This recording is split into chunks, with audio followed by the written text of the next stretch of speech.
Hi everyone, welcome back to my channel. If this is your first time joining me, my name is Ofente and I am your book babes. So on this week's episode, I'm sure you can see already by the title how I felt about the book, but we are reviewing this book called Coconut Kelz's Guide to Surviving This Shithole.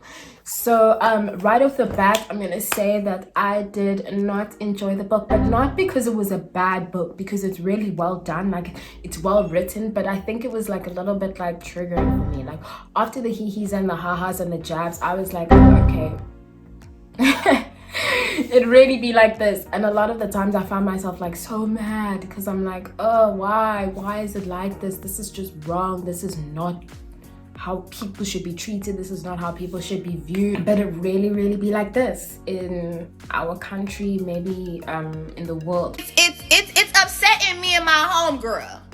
At this point, it's upsetting me and my homegirl. I didn't want to continue reading. It took me a long time because the book is not necessarily just about being like a coconut or race. I think that I want to get out of the way from the very beginning. Before we can actually understand and unpack the book, maybe we need to understand who Coconut Kelz is. So Coconut Kelz, if you don't know, is Lesego Tlhabi's alter ego. And think of Somizi Mhlongo's Madame Gigi or Peter Dirk Ace's Tanya Vita. A satirical character, I think, is a better way to put it. So the book is in the genre of humor or parody. I would think about it as a political satire. It is very political, and not in the sense that we're talking the government and political parties exclusively, more like the politics of life. So that is like a portion of the book that is discussed, this idea of politics in our country, which the book is set in South Africa.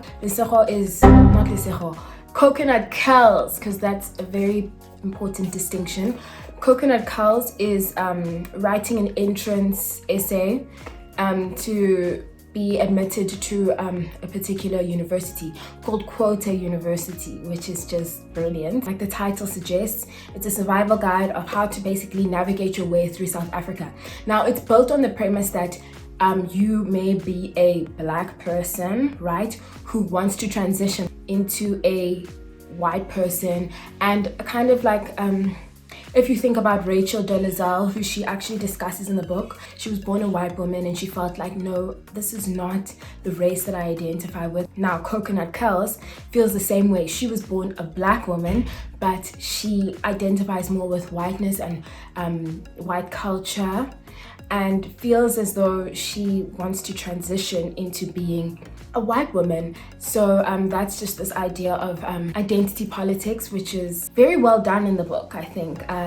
If you are going to read this book, you can't take it seriously, and I think maybe that's a lot of the times why I was so mad. Because I am a South African in this country and I have my own lived experience as a 24-year-old black woman, I can really be like, oh, okay, well, I like place a lot of things that she discusses. So I will say that for you to enjoy this book and actually really understand and take a lot away from how it's written, what it's written about, I think it's very important that you're well read on South African history, and not necessarily just like the history of our country in terms of the political landscape, but also in terms of apartheid and social media. Coconut Kelz actually released a video commenting on the whole Bianca Schromberi, sorry if I'm not pronouncing your surname right. A lot of Miss South Africa hopefuls are dropping their videos. So a fan favorite was Bianca, just from the videos and the content that Miss South Africa hopefuls have put out in the past couple of days. And Black Twitter was like, wow, she's amazing. But then somebody uncovered racist tweets from when she was about 14, 15, and people didn't really take them lightly. It was just kind of now an opportunity where people were polarized, was she right, was she wrong, that type of thing. Now, I'm not going to go into that and my personal opinion on that, but Coconut Kelz did, and she released a video that I actually will post a link in the comment section that you can have a look at.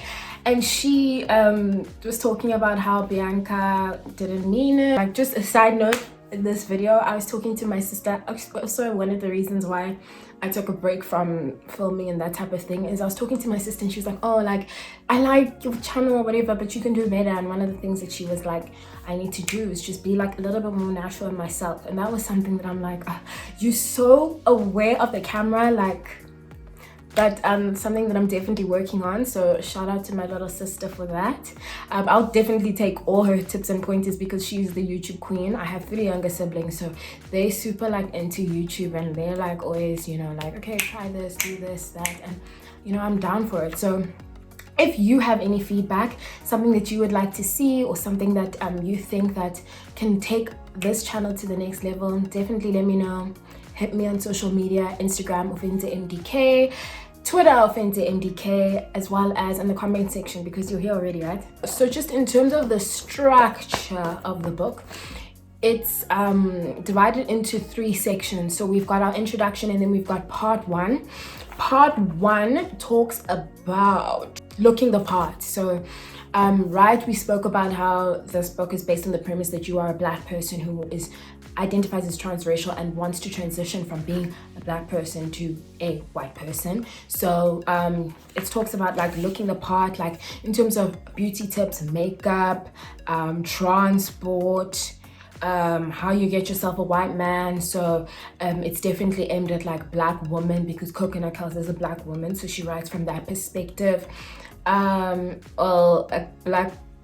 transracial white woman, and yeah, what hobbies that you can do or engage in to be like this person, and cultural practices. And she says this chapter is called Cultural Practices and Other Nightmares. If you don't know what a coconut is, it's this idea of being black on the outside, like you see me, I'm a black person, but on the inside I'm white.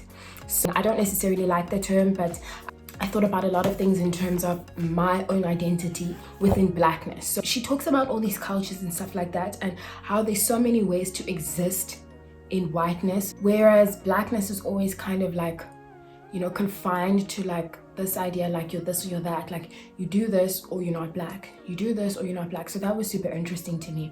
I liked the nuance that she used. I think that this book really helped me to think about things and also laugh at a lot of things. What I liked about the book, it was very well researched. So like I said earlier in the video, you definitely need to be well read. You need to understand what's happening in the country.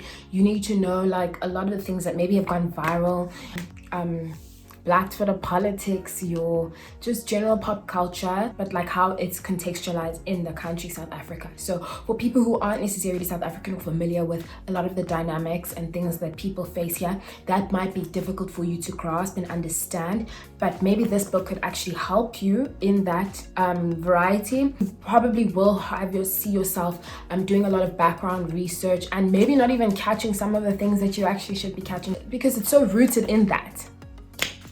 Yeah, so it's well researched, it's well written, it's so tongue-in-cheek, like so that is definitely the tone for me. And it's funny, and it's just like she goes for it, like she doesn't hold back. Everybody gets a chance, everybody gets dragged at some stage. Like it might just be the chapter, it might just be your turn, whether you are, you know, a gym fanatic, or you are a classist babes, or you are a coconut. You definitely get your chance, honey. There's real examples used, so you can actually think back to that point and be like, wow, okay, well, this was hectic, and that is how Coconut Kelz sees it. So how do I see it? And that's, I think, what she did super well is that because this is satire, right? Satire, the basis of satire is to draw attention to certain things that are happening in our society using humor, right? So you can ha and you can kiki, and then after that you're like, wait a minute, like this is actually messed up. Like, wow, people really think that, people really do that. When I do that, am I problematic? Is that way of thinking crazy?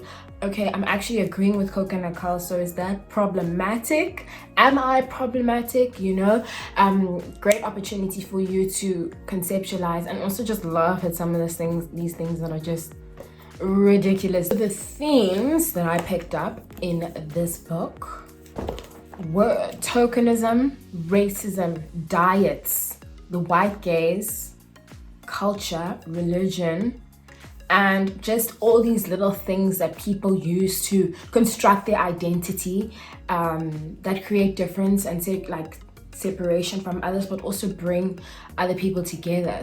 Coconut Kelz, she has zero chill. Like, if you want to read a book and just get mad but laugh, but like be like, sis, it really is like that, like it really be like that, this is the book, honey. So because I am a literature babes, I thought about Coconut, a novel by an author called Kopano, and this book was super hectic and difficult to read as well, because it's just like, I hate that I can relate. It follows two protagonists. Ufilwe was born into privilege, and a lot of like the cultural references that she makes speak to just this idea of, you know, being born and like, you know, with a silver spoon in her mouth. I think she actually does mention that, like, wow, you know, I know this is how it is and stuff like that, and her navigating the space with her identity, right, as a coconut.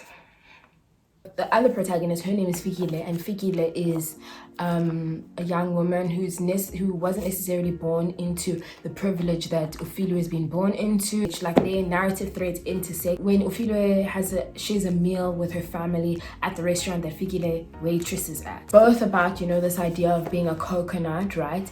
But they deal with it very differently, where Lesego's book is not necessarily just about being a coconut, right? It's more about like just living and surviving in South Africa, but that is definitely just like the overarching thing, because she writes from this perspective of a transracial woman who is a coconut, right? And once like sees it as this ideal. She says that for you to be successful in this country, you need to do this. You need to be that coconut queen, and that's how you're gonna, you know, excel and ascend. And then for Ufilwe in this book, she's more like, oh, this is how I am, and this is like why I don't feel like I don't necessarily fit in anyway. And then Fikile is also on that tip of like, I also just feel like, where do I belong? Where do I go? So both these authors deal with this idea of being a coconut in very unique ways, where Coconut Kelz is more like, okay, well, you know, I'm a coconut, like, you want to be like me, get like me, here's how, type of thing. She's like trying to help us. Like, she's like, okay, here's this guide, like, I got you. And then Madra's like, listen, this is the coconut experience, honey, and here's the tensions that people face and what does it mean. Earlier this week, I actually was speaking to a friend of mine on the phone, and he's also reading this book. So we were discussing it, and I was telling him, I'm like, you know what, I can't do this. I'm really struggling to get through this. I just feel like I'm so mad, like I just can't. I don't like it. It's making me feel uncomfortable. And he's like, that's good, because it's doing exactly what it's meant to. Another thing that I actually thought was so funny when she discussed the different areas and the proximity that they have to achieving this idea of the ultimate white idea of whiteness, or being a white person. That was a lot, mates, because a lot of the stuff is like, okay, we discuss it, like you kind of know how it is, that's how it is, but like she said it, like she really said it. Coconut Kelz is hectic. I think of Coconut Kelz like that, like sometimes when you go to school and you're like in a different space, and then you meet that person who's kind of been there like longer than you have, and they kind of take you under their wing, and they're like, okay, like I can see you're trying to like get into it, you're trying to get into this space, and you know, I'm gonna give you the tips, and you can actually like be this babes in this space and succeed. And that was very upsetting to me and my homegirls. I would recommend this book for somebody who wants to just have a laugh about just the structure of a lot of the things in our country. I got it from CNA. It was a really great price. Just before the lockdown. If you have read the book, please let me know. I want to know what you think. All right, thank you so much for watching this video. Stick around for the next one. I will be reviewing this book, Celestial Bodies by Jokar Alharti. That's my mini TBR. So you are actually supposed to release videos that detail your to be read. So because I'm still like out here stalking all these booktubers and learning the ropes, that's what you can expect from the next video. Although I was tagged in a tag, which is the first time I've been tagged in a tag. So exciting. So I might just post that before I do this review, because I actually haven't started reading the book, but I'm keen. It actually was the winner at the Man Booker International Prize in 2019. That's last year. That's the main reason I actually bought it, because I'm like, okay, it's a winner. It's something different, because I always want to bring some variety to the channel. So let me know if you've read it, and bye for now.